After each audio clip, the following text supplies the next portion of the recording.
Saudara-saudara pendengar yang kami kasihi dimanapun Anda berada, Anda kembali bersama kami pada acara Telaga Tegur Sapa Gembala Keluarga. Saya Gunawan Santoso dari Lembaga Bina Keluarga Kristen bersama Ibu Esther Cahya, Sarjana Psikologi, dan juga dengan Pak Herman Ilya, Magister Psikologi. Dan beliau berdua adalah para pakar konseling keluarga dan juga dosen di Seminari Alkitab Asia Tenggara Malang. Kami akan menemani Anda berbincang-bincang dalam satu tema, membentuk kebiasaan baik. Kami percaya perbincangan ini akan sangat bermanfaat bagi kita sekalian, dan dari studio kami mengucapkan selamat mengikuti. Pak Eman, bagaimana seseorang itu bisa mempunyai suatu kebiasaan tertentu gitu? Kalau kita ingin memperoleh suatu kebiasaan, biasanya atau umumnya kebiasaan itu bisa terbentuk melalui beberapa cara. Misalnya ada kebiasaan yang terjadi lewat seseorang itu melakukan trial and error atau coba-coba begitu. Lalu suatu ketika karena dari eksperimen-eksperimen percobaan dia terjadi suatu pembentukan tingkah laku, dalam hal ini kebiasaan tertentu. Dan kemudian kebiasaan juga mulanya bisa terbentuk dari seseorang itu melihat contoh di lingkungannya.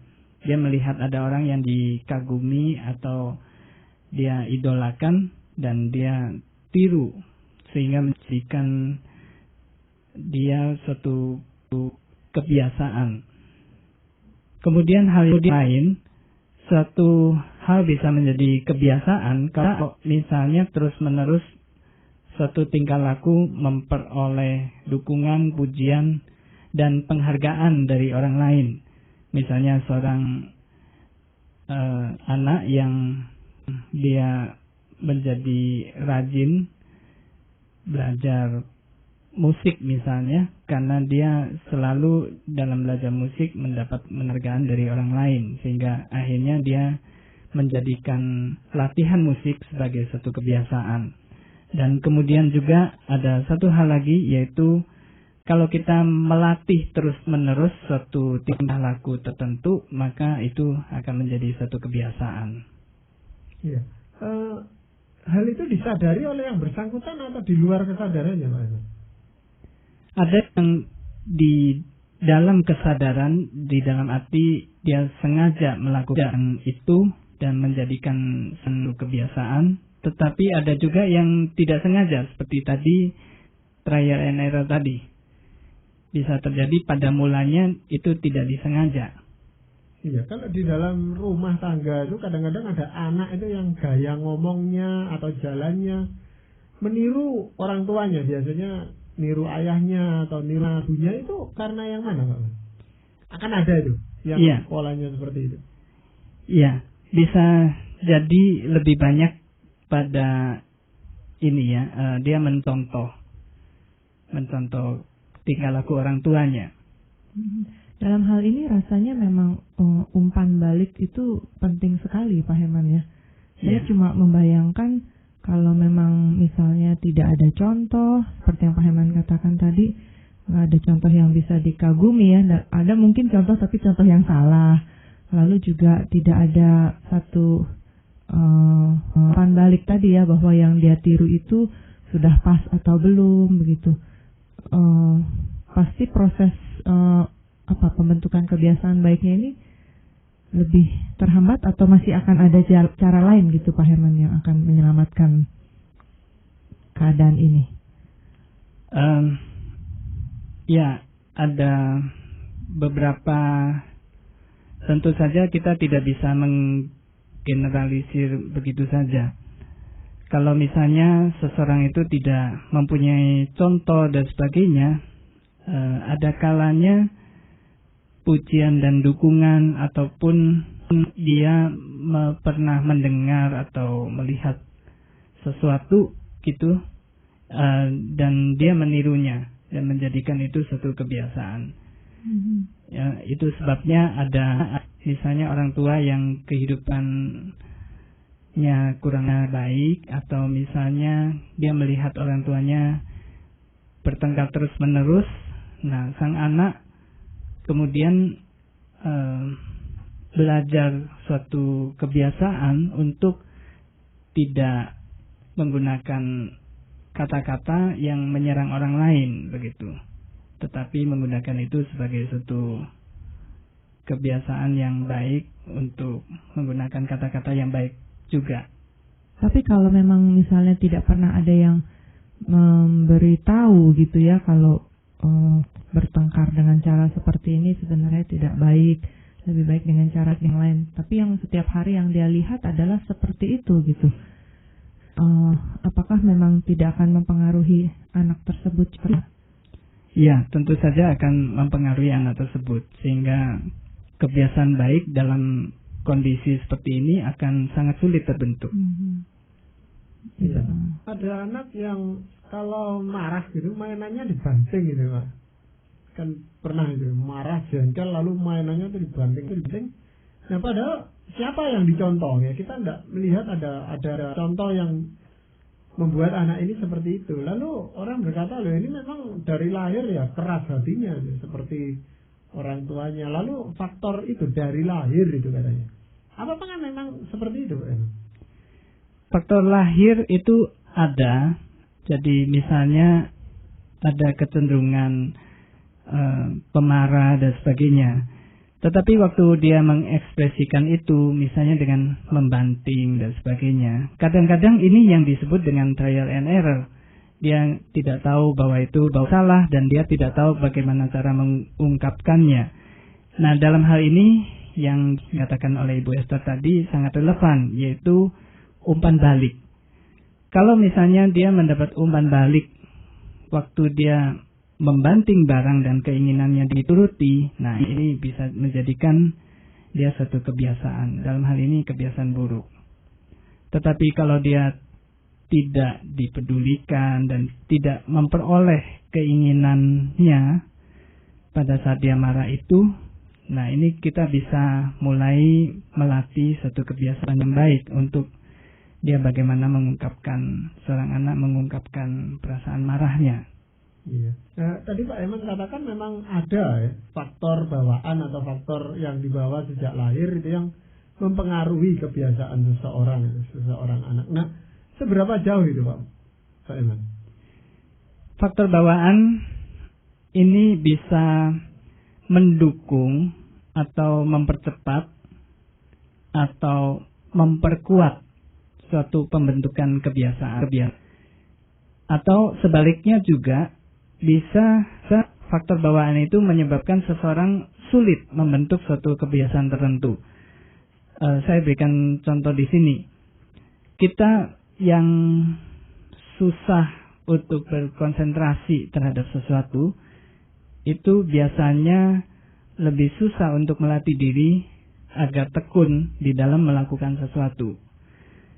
Contoh lain misalnya, kalau orang yang lemah fisiknya, sering sakit, kemudian energinya terbatas, akan lebih sulit bertindak dengan cepat, efisien, karena keterbatasan energinya itu.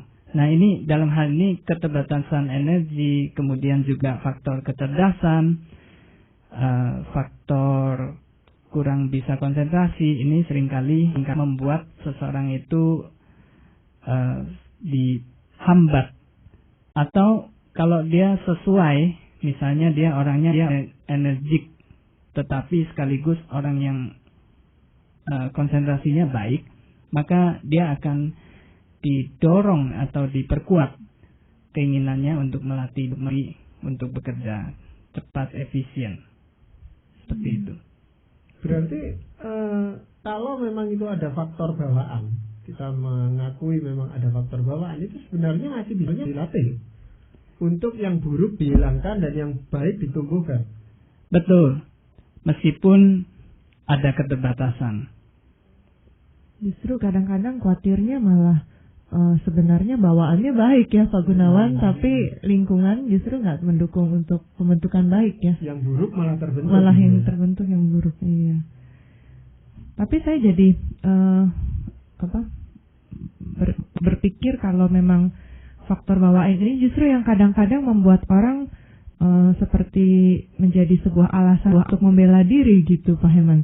Misalnya, loh ya saya memang bawaannya seperti ini, jangan harap saya untuk berubah karena udah melihat unsur ini kan nggak bisa dikutak-katik gitu ya. Ini gimana nih untuk menghadapi orang-orang yang punya pendapat begini Pak Heman? Dalam hal ini kalau kita sedang bicara tentang kebiasaan, kita harus mengakui bahwa faktor belajar atau latihan atau seringnya kita melakukan sesuatu tingkah laku itu lebih banyak berperan. Jadi porsinya lebih besar di dalam pembentukan kebiasaan seseorang.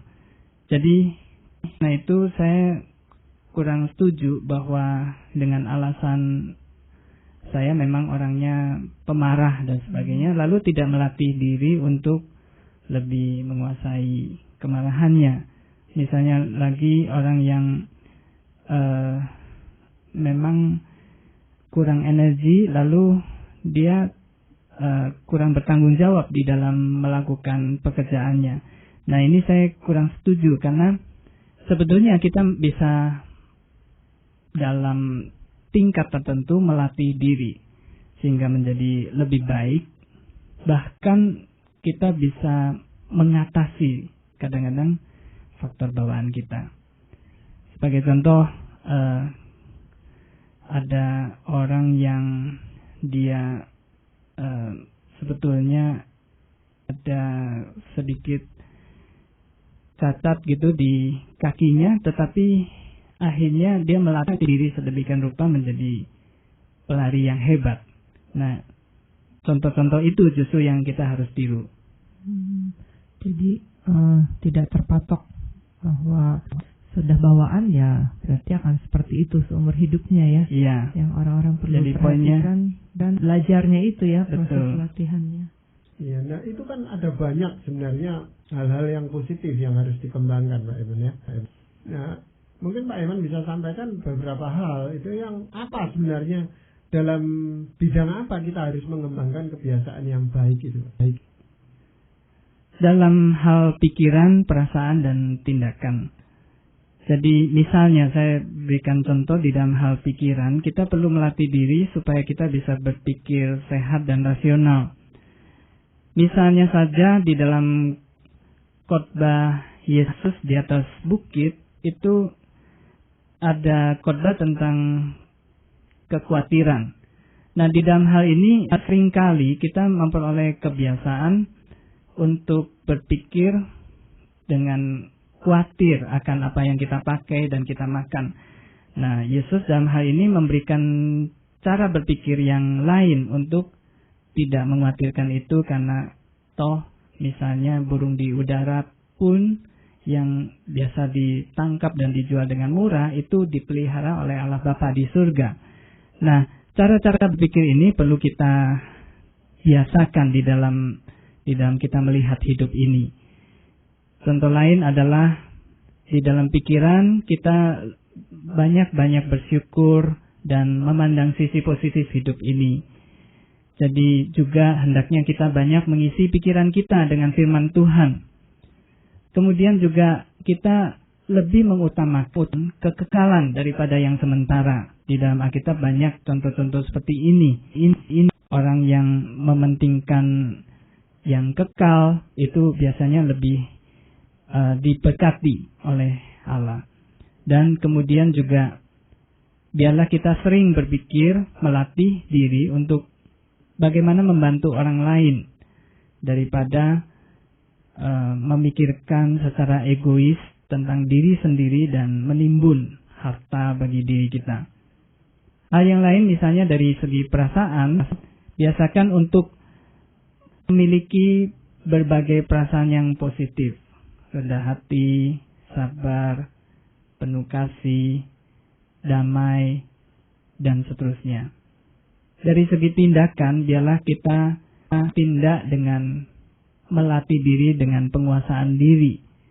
Latih untuk menahan perkataan yang tidak berguna, yang sia-sia, yang tidak membangun, fitnah dan sebagainya, itu jauhkan. Kemudian perbanyak perkataan yang menyejukkan, mendatangkan damai sejahtera, serta mendidik orang lain. Biasakan juga untuk hidup disiplin, untuk bisa diandalkan, misalnya kalau hutang ya cepat melunasi kembali. Kemudian juga belajar atau biasakan untuk hidup jujur dan adil terhadap orang lain. Dan rela mengaku salah dan memperbaiki kesalahan sendiri. Jadikan ini sebagai kebiasaan sehari-hari. Itu berarti seluruh aspek kepribadian seseorang itu bisa dibentuk untuk mempunyai kebiasaan yang baik. Ya, idealnya begitu. Iya. Iya, tampaknya hal-hal yang sudah kita ketahui itu ya, secara teori, tetapi ya untuk menjadikan kebiasaan baik ini yang rasanya tidak mudah juga gitu dalam prakteknya. Iya, saya pikir memang melatih pikiran tuh sulit tuh kali gitu, Pak. Karena enggak nampak. Yang nampak seperti tadi Pak Eman katakan, seperti perbuatan itu kita masih bisa mengekspresikan itu kepada orang lain dan itu bisa membantu kita tuh. Iya. Wah, kelihatan gitu kan enggak baik. Lalu kita pelan-pelan berubah. Perasaan juga akan terwujud seperti itu. Tapi kalau pikiran itu orang lain enggak tahu gitu. Betul.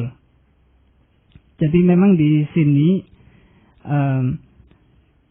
yang di dalam pikiran itu memang tidak kelihatan.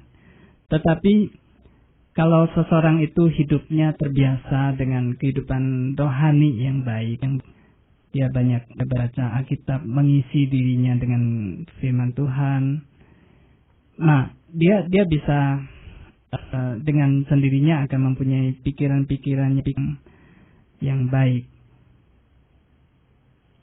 Ya, itu diajarkan supaya pikiran kita itu sejalan dengan pikiran Kristus itu di dalam Alkitab dikatakan seperti itu. Iya.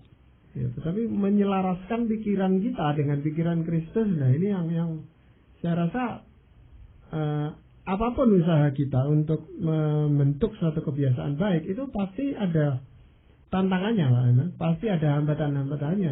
Betul. Nah, mungkin Pak Eman bisa sampaikan supaya kita bisa lebih waspada terhadap hambatan-hambatan itu. Hambatan pertama adalah dari segi natur kita sebagai orang berdosa.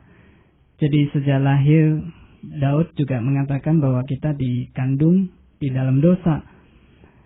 Dan ini akan terus mempengaruhi kehidupan kita. Sekalipun kita sudah lahir baru, tetapi kehidupan lama kita kadang-kadang menarik diri kita. Sehingga adanya konflik seperti ini. Nah, ini perlu disadari.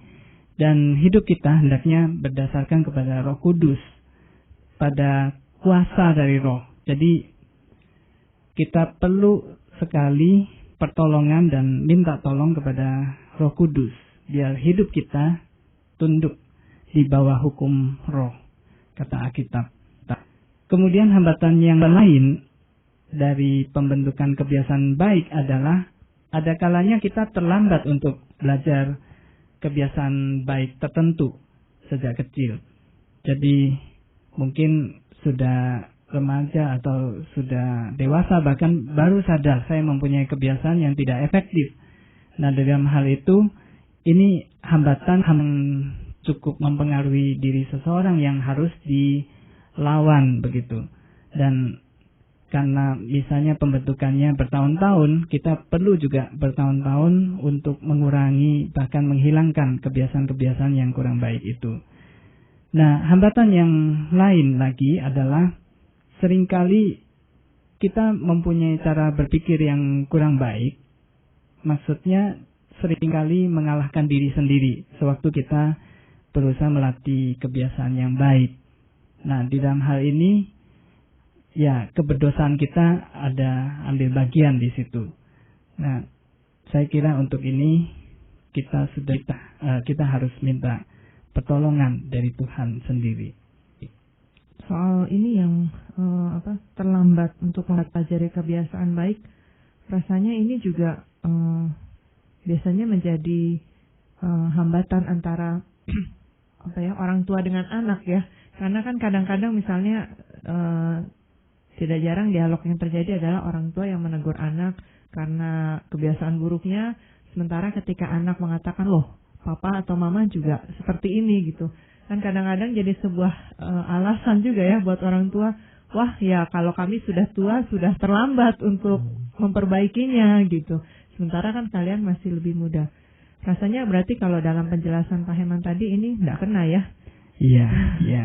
Setua apapun tetap sebenarnya bisa untuk membangun kebiasaan yang baik berarti ya? Betul, sebaiknya orang tua dengan rendah hati mengaku kelemahannya dan bersama-sama dengan anak mengatakan, ya saya punya kelemahan itu, yuk kita sama-sama belajar gitu. Mungkin justru itu sulitnya Pak Iman, Betul. menyadari dan mengakui tentang kebiasaan yang buruk itu tadi untuk menggantikannya dengan kebiasaan yang baik.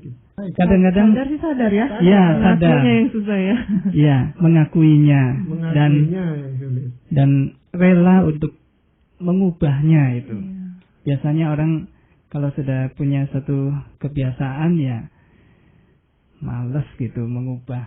Iya, tapi kalau kita menyadari bahwa kita punya misi khusus di dunia ini, di tengah-tengah masyarakat, pasti kita akan berusaha untuk menampilkan suatu perbuatan yang baik ya. Tuhan Yesus mengatakan supaya kita itu bercahaya-cahaya di depan orang dan orang melihat perbuatan baik kita.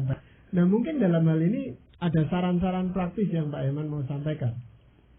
Yang pertama, biasakan untuk berdoa dan membaca Alkitab tiap hari dan mohon bantuan Roh Kudus. Yang kedua, usahakan untuk mengarahkan diri selalu kepada hadiah yang akan diberikan oleh Allah untuk setiap orang yang menang di dalam pertandingan. Ini digambarkan oleh Paulus sebagai suatu pertandingan, sehingga Paulus itu melatih diri sedemikian rupa.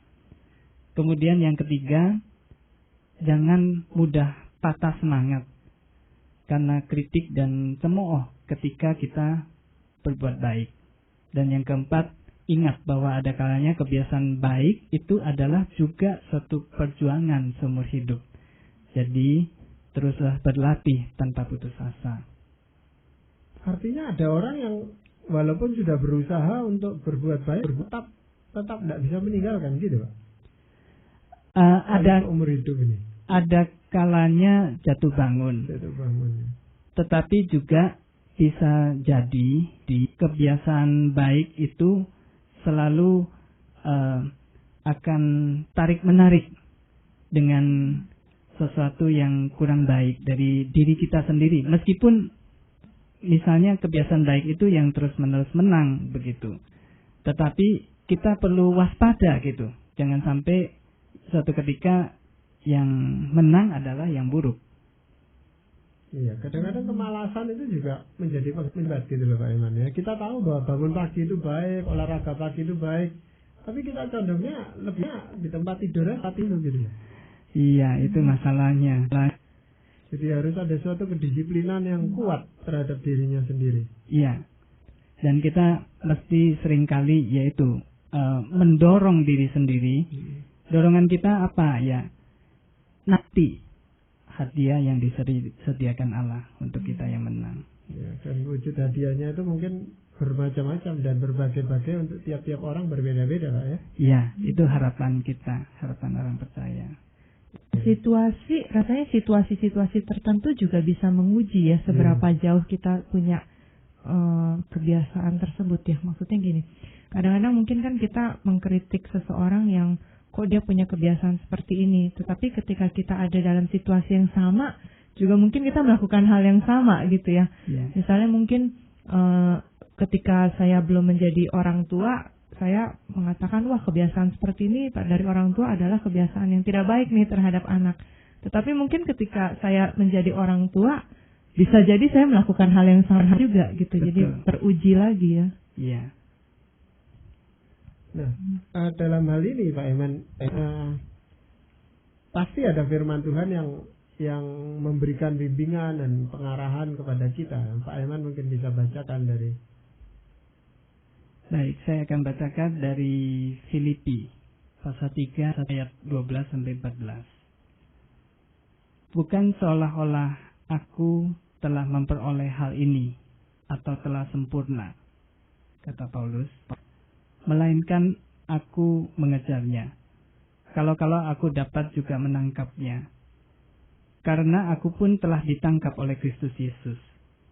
Saudara-saudara, aku sendiri tidak menganggap bahwa aku telah menangkapnya, tetapi ini yang kulakukan. Aku melupakan apa yang telah di belakangku dan mengarahkan diri kepada apa yang di hadapanku, dan berlari-lari kepada tujuan untuk memperoleh hadiah, yaitu panggilan surgawi dari Allah dalam Kristus Yesus. Ya, jadi jelas sekali mungkin di situ Paulus melihat ada suatu tujuan, ada suatu sasaran yang jelas. Ya. Nah, dia akan menampilkan kebiasaan-kebiasaan baiknya. Ya. Dan itu membutuhkan usaha yang sungguh-sungguh. Iya, tepat sekali.